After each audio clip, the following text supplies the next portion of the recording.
बहुत समय पहले की बात है। एक गांव में एक काले बंदर का खौफ था। वह बंदर रात होते ही गांव में आता और जो भी व्यक्ति अपने घर की छत पर सो रहा होता वह उसे जख्मी करके वहां से भाग जाता था। फिर एक दिन चमन जंगल से गुजर रहा होता है, तभी काला बंदर उस पर हमला कर देता है। अरे बाप रे, ये काला बंदर कहाँ से आ गया? अरे मर गए रे, अरे भागो रे भागो। फिर वह जोर जोर से भागने लगता है और भागता भागता अपने घर के अंदर घुस जाता है। अजी क्या हुआ? तुम इतने घबराए हुए क्यों हो? क्या हुआ? तुम भाग क्यों रहे थे? अरे क्या बताऊं, आज तो मैं बाल बाल बच गया। आज मेरा सामना उस काले बंदर से हो गया था। मैं किसी तरह अपनी जान बचा के आया हूँ। तुम जल्दी जाओ और दरवाजा बंद कर दो, कहीं मेरा पीछा करते करते वो काला बंदर यहाँ ना आ जाए। फिर उसकी पत्नी जाती है और सारे दरवाजे खिड़कियां बंद कर देती है। फिर वह काला बंदर चमन का पीछा करते करते गांव में पहुंच जाता है और अपने शिकार की तलाश करने लगता है। गांव वाले उसे छुप छुप कर देखते रहते हैं। अरे बिमला देखो, ये वही काला बंदर है जिसका खौफ पूरे गांव में है।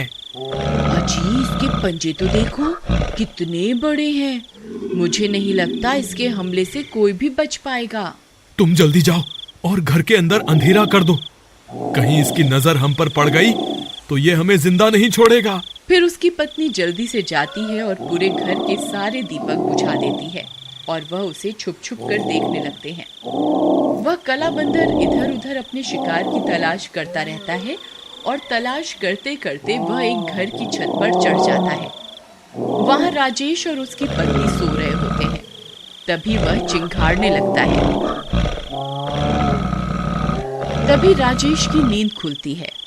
अरे मर गए रे, ये क्या चीज है? हे भगवान हमें बचाओ। अरे भगवान जल्दी उठो, देखो तुम्हारे मायके से कोई मिलने आया है। तभी उसकी पत्नी की नींद खुलती है। वह उस काले बंदर को अपने सामने देखकर हक्की बक्की रह जाती है। अजी ये क्या चीज है? अरे मर गए रे, हे भगवान हमें बचाओ। तभी वह काला बंदर जोर जोर से चिंघाड़ने लगता है।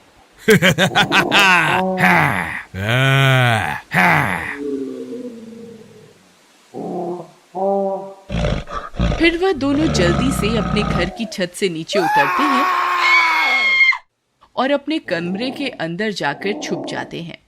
आज तो बाल बाल बच गए। मैंने तुमसे कहा था ना, इस गांव में काले बंदर का खौफ है, हमें छत पर नहीं सोना चाहिए। आप सही कह रहे थे, मुझे आपकी बात मान लेनी चाहिए थी।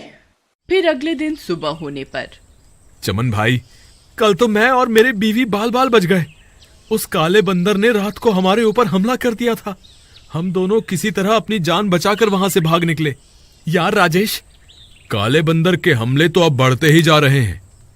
लोगों में इसका खौफ बहुत बहुत बढ़ गया है। तुम्हें पता चला, हरिया और मोहन तो अपना मकान बहुत ही कम कीमत पर बेचकर शहर चले गए हैं। भाई मैं भी अब इस गांव में नहीं रहना चाहता, लेकिन क्या करूं, इस काले बंदर के खौफ के कारण जमीन की कीमतें आधी से भी कम हो गई हैं। हम सब गांव वालों को मिलकर मुखिया के पास चलना चाहिए ताकि वो इस समस्या का कोई समाधान निकाले। तुम सही कहते हो भाई, चलो हम अपने साथ कुछ गांव वालों को भी ले चलते हैं। मुखिया जी, आपको तो पता ही है, पूरे गांव में काले बंदर का खौफ बना हुआ है और गांव के लोग अपनी जमीनों को आधे से भी कम दामों में बेचकर ये गांव छोड़कर जा रहे हैं। अगर ऐसा ही चलता रहा तो थोड़े ही दिनों में ये गांव खाली हो जाएगा। आप जल्दी ही इस समस्या का समाधान निकालें। तुम सही कहते हो भाई, हमें इस काले बंदर का सामना करना ही पड़ेगा। मुखिया जी, मेरे पास एक तरकीब है। क्यों ना हम में से कोई व्यक्ति काले बंदर का भेष बदल ले और उसका सामना करे।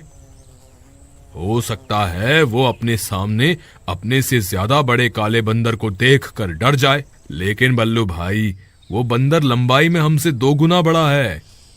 अगर हम उसका भेष बदल भी लें तो उससे छोटे ही दिखाई देंगे। तुम उसकी चिंता मत करो, मेरे पास एक तरकीब है। अगर हम 2 लोगों को एक के ऊपर एक खड़ा कर दें तो हम उस काले बंदर से भी ऊंचे हो सकते हैं। अब हमें यह सोचना है कि वह दो लोग कौन होंगे जो उस काले बंदर का सामना करेंगे।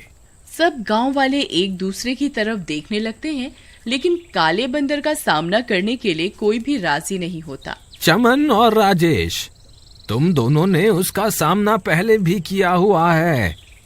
मुझे लगता है तुम दोनों इस काम के लिए सही रहोगे। अरे मर गए रे, ये मुखिया तो मेरी जान लेकर ही रहेगा। मुखिया जी, बल्लू की तरकीब तो सही है, लेकिन वो काला बंदर हमसे नहीं डरा और उसने हम पर हमला कर दिया तो क्या होगा? तुम घबराओ मत। जब तुम उस काले बंदर का सामना करोगे तब सब गांव वाले वहीं आसपास छुपे रहेंगे। अगर उस काले बंदर ने तुम पर हमला कर दिया तो सब गांव वाले मिलकर तुम दोनों की जान बचा लेंगे।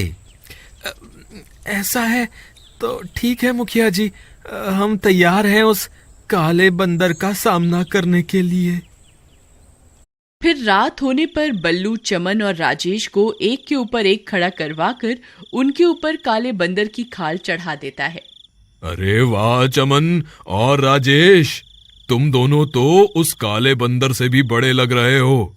मुझे पूरा विश्वास है कि हमारी तरकीब जरूर काम करेगी। भाई बिल्लू, अगर वो काला बंदर हमसे नहीं डरा तो क्या होगा? अरे यार तुम घबराओ मत। बस जैसे ही वो काला बंदर तुम्हारे सामने आए तो तुम जोर जोर से आवाजें निकालकर उसे डराने की कोशिश करना। फिर वे दोनों जंगल की ओर चल देते हैं। रात के समय जंगल बहुत डरावना हो जाता है। चमन भाई, मुझे तो आगे कुछ दिखाई नहीं दे रहा। अगर वो काला बंदर सामने आ जाए तो तुम संभाल लेना। तुम मत घबराओ, जो होगा देखा जाएगा।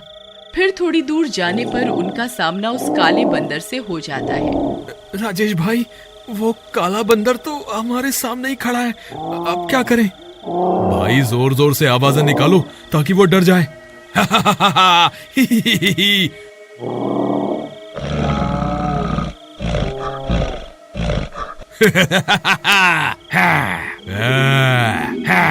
ए बंदर, मैं तुमसे भी ज्यादा ताकतवर हूँ, मैं तुझे नहीं छोड़ूंगा।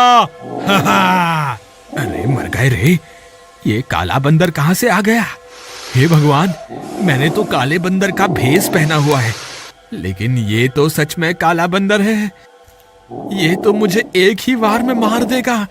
अब मैं क्या करूं? राजेश भाई, जोर जोर से आवाजें निकालो। मुझे लगता है हमारी तरकीब काम कर रही है।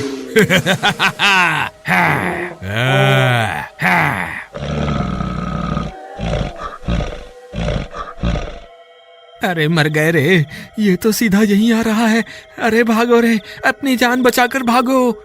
अरे भागो रे, हाय आज तो मैं मरी गया। ये काले बंदर का भेष बदलना तो मुझे महंगा पड़ गया। फिर वह काला बंदर भागते भागते एक पत्थर से टकराता है और गिर जाता है। जैसे ही वह गिरता है, उसका मुखौटा उसके सिर से निकलकर गिर जाता है। अरे मर गया रे, हाय रे, मर गया। तभी चमन और राजेश भी वहाँ पहुँच जाते हैं। बंदर भाई, मुझे माफ कर दो, मैं कोई काला बंदर नहीं हूँ, मैं तो एक आम इंसान हूँ। मुझे तो शहर के एक सेठ ने पैसे दिए थे ताकि मैं सब गांव वालों को काला बंदर बन के डराऊं और उनमें इतना खौफ भर दूं कि वो अपनी जमीन को आधे दामों में सेठ को बेच दे। मुझे माफ कर दो। अरे राजेश, ये काला बंदर नहीं है, ये तो कोई बहरूपिया निकला। फिर चमन भी अपना मुखौटा उतार देता है। वह बहुरूपिया चमन को देखकर हैरान रह जाता है। हाय रे, ये क्या, तुम भी बहरूपिया हो? हाँ, मैं भी कोई काला बंदर नहीं हूँ। हम तो बस तुम्हें यहाँ से डराकर भगाने आए थे, लेकिन तुम तो कुछ और ही निकले। मुझे माफ कर दो भाई, मैंने जो कुछ भी किया सिर्फ पैसों के लालच में किया। मैं इस गांव को हमेशा हमेशा के लिए छोड़ के चला जाऊंगा। तभी वहाँ सब गांव वाले भी पहुँच जाते हैं। वे उस बहरूपियों को देखकर दंग रह जाते हैं। अरे ये तो कोई बहरूपिया है जो काला बंदर बनकर हमें डराता था। मुखिया जी, मुझे माफ कर दो, मैं आगे से कभी ऐसी गलती नहीं करूंगा। फिर सब गांव वाले खुशी खुशी गांव में रहने लगते हैं।